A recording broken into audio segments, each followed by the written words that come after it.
Joining me on the line is Jesse Pratt. Jesse, good morning.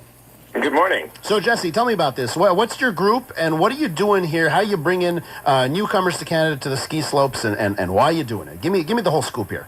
The whole scoop. Okay, so my friend Sandy started OuiCanSki last year for the first time and brought just over 40 newly arrived immigrants out to Chanticleer up in Saint-Adèle in the Laurentians for a day of skiing.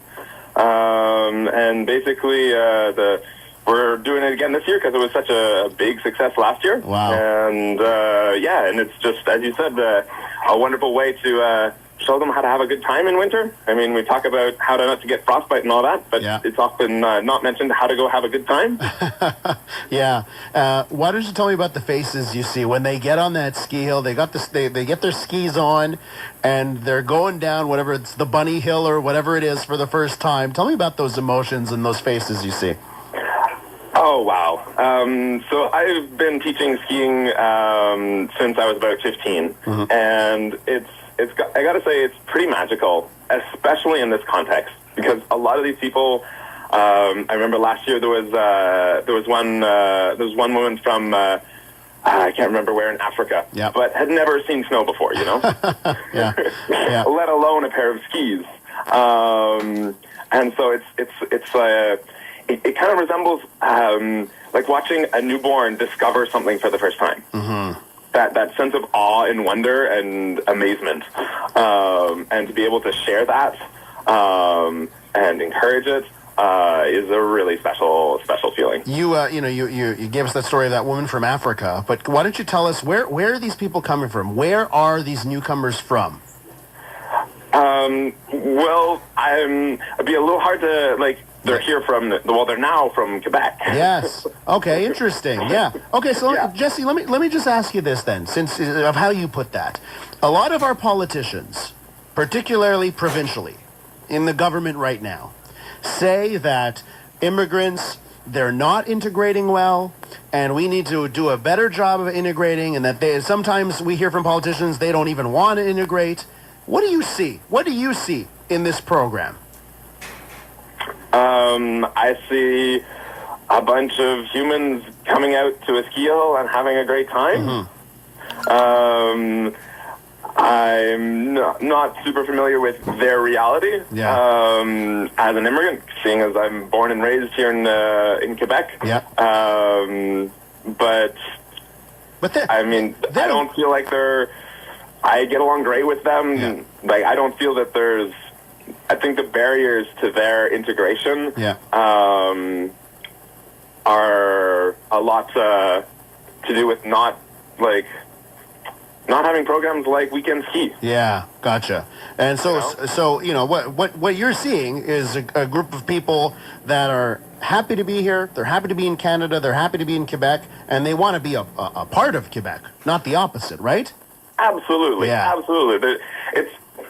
What I think is the hard part is that first step. Making the contact. Once the contact is there, it's great. So, but getting that first step, that connection, is hard.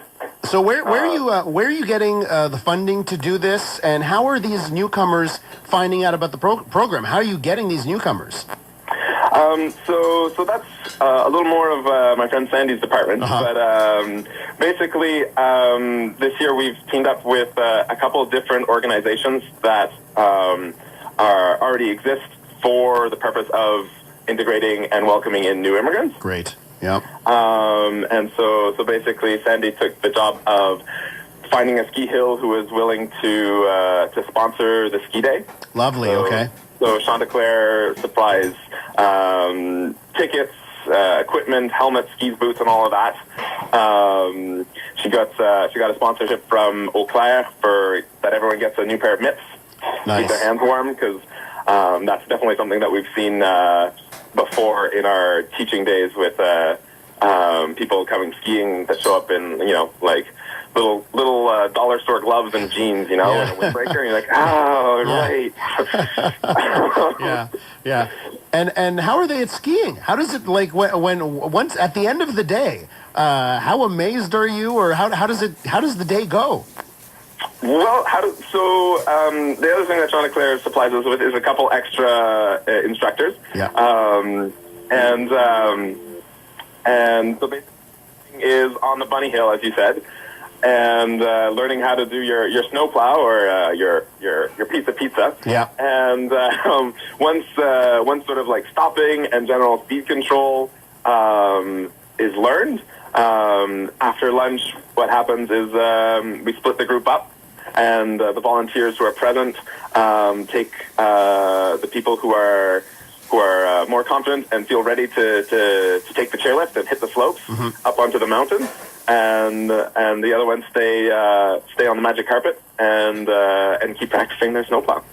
Jesse, if someone's listening to us right now, wants to get involved, knows perhaps newcomers that would love to learn to ski, where do they go? How do we get in contact with your group? You can contact OuiCanSki. Unfortunately, I'm very badly prepared for this because I don't have the contact information. But OuiCanSki, by the way, it's we in French, so O-U-I, OuiCanSki, right? Thank you. Yes, thank you for pointing that out. It's OuiCanSki, with the we is in French. Okay, perfect. So check that out. OuiCanSki. Do you have a Facebook or anything that I should know about, or is it? I mean, we're a pretty fledgling organization, so things are coming along. But yes, that will most likely come up. We'll have our email and probably a website as well. All right, Jesse, boy, I sort of wish I could ski a lot better now listening to you. You got the enthusiasm, and I love it. Jesse Pratt, a volunteer with OuiCanSki, the French we, O-U-I, and they're helping newly arrived Canadians learn the love of the ski slopes. Great initiative, Jesse. Thanks for joining us. Thank you very much. All right, stay with us on the program. Next hour of the show, yes, 11:30, the Mayor of Montreal in our